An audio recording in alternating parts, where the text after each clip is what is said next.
Hey guys, so it is February 13th. Welcome back to the Amberlynn Reid Chronicles. The first thing that's glaringly obvious is the timing of everything. I'm sure 99% of us predicted something like this. Just as Beck comes forward with even more damning revelations about how truly awful she was to be with, suddenly we get another Amberlynn Reid health crisis to shift the conversation. Because why face accountability when you can spin a far more sympathetic narrative instead? A backlash is brewing? Sudden health crisis. People digging into her past? Time for a hospital trip. Being called out for something awful? Far too sick and fragile to deal with any negativity because it's bad for her mentals. I tried to stay somewhat calm or detached from all this because, in general, she's just not worth the energy or anger, but this really annoys me. She's been running this same playbook for years. She does it when she's called out for mistreating her pets, she does it when she's exposed for some lie or other, she does it when her cycle of self-destruction's too obvious to ignore. And now, when Beck is starting to expose the extent of her behaviour, would you look at that? She's sick and has more important things to do than engage in the conversation. Distract, deflect, disengage. It's convenient, it's predictable, and it's pathetic.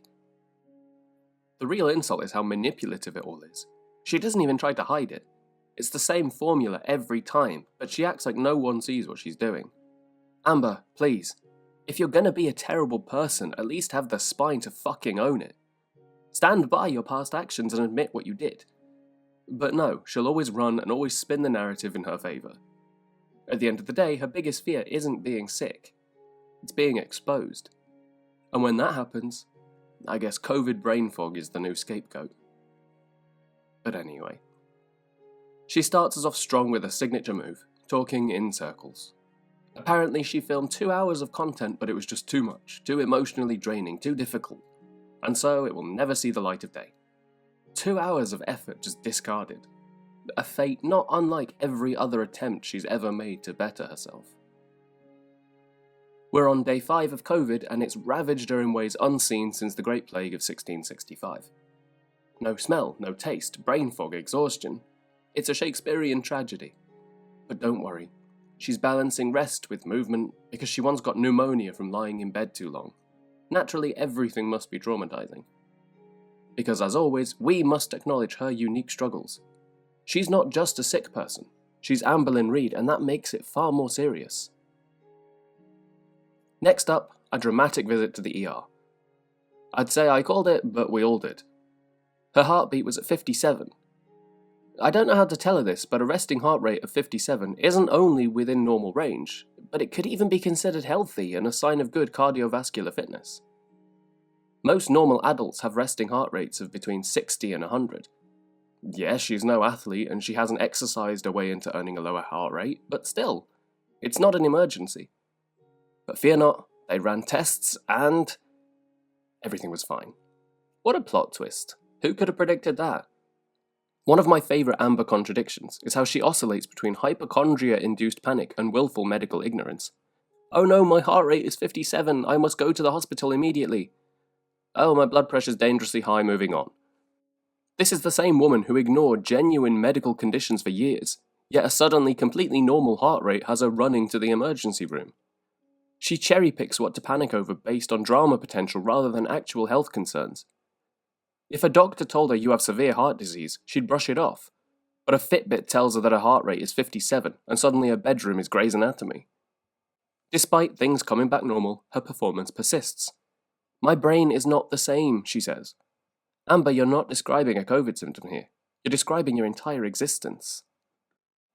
Then we get a brief interlude of medical drama that isn't even hers. Some people in the ER have maybe been exposed to meningitis, and suddenly she and her mother are giving each other knowing glances. Did she have anything to do with it? No. Did she still make it about herself? You bet. She just had to include this. Even though it had nothing to do with her, she can't resist that urge to insert herself into a situation. Someone else was exposed to meningitis?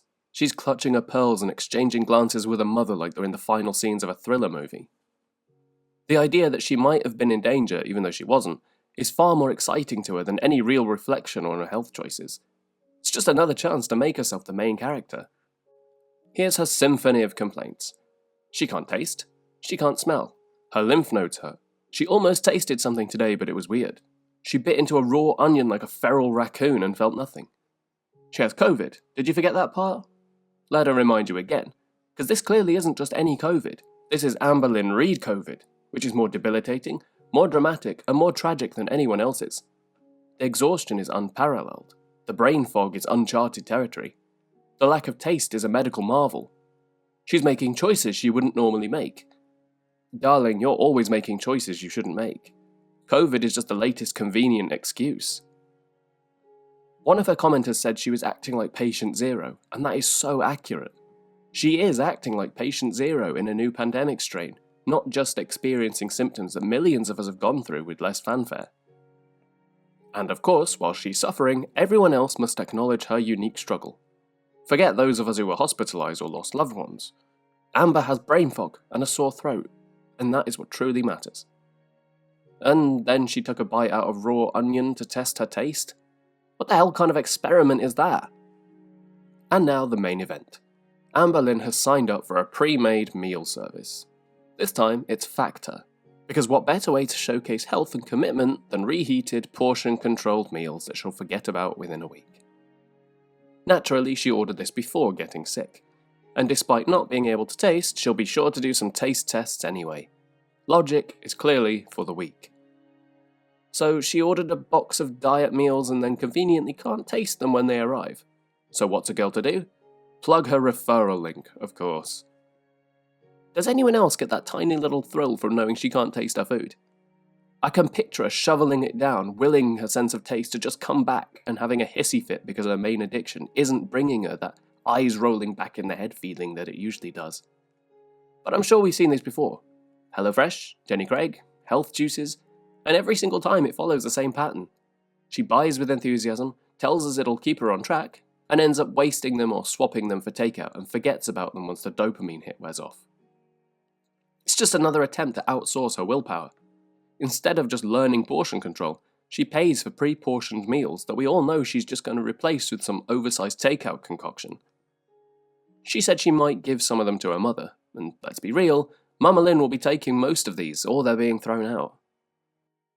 One of the unintentionally funny things about all this is her feeling like she's lost progress in mobility. Amber, please, COVID is not why you struggle to walk. Your health issues aren't new. The real reason you're regressing is because you never built up sustainable habits to begin with. She clings to this illusion of progress while never actually committing to change. Does she ever work on stamina? Does she ever do structured movement? Does she ever follow through with health commitments? No. But suddenly COVID is the villain of the story. Convenient. After all of this, she reveals the aforementioned magnum opus, her 2-hour reaction that will never be uploaded. Because her instinct told her not to. Her gut said no. And as we all know, Amber's gut is never wrong. She says it like she's some kind of oracle, but the real reason? Who knows? And who cares? Maybe it was the inevitable backlash, maybe it was just too much effort, maybe it was a mess even by her standards. Amber never deletes content because she feels uncomfortable. She deletes it when she knows the internet's going to drag her for it. What are the chances that her instinct was less about intuition and more about realizing she was going to be roasted alive? The way she tries to frame it as some deep spiritual gut feeling is just hilarious. Whatever the case, she closes with her usual "love you guys" before scuttling off to bed. It was all textbook Amberlynn. Self-importance, dramatics, half-truths, and the eternal cycle of woe is me. Nothing new, nothing surprising, just another episode in the never-ending series that no one asked for but we can't look away from. How many times have we heard some variation on "I just want to feel normal, I want to get back to where I was, I don't feel like myself"? She paints her struggles as if she were once thriving and just happened to fall off track. But she never had a track. There's no golden period of good habits for her to return to. But she talks like she was once at the peak of health and just tragically fell from grace. So what have we learned? COVID is just another prop in the Amberlynn cinematic universe. The hospital trip was another Attention Olympics audition. The Factor meal plan is another cycle we've seen before. And her reaction video has been banished to the void like every other promise she's ever made. 10 out of 10 performance. And with that, we close today's chapter of the Amberlynn Delusion Diaries. Until next time, stay logical, try to stay sane, and for the love of all that is efficient, don't eat raw onions for content.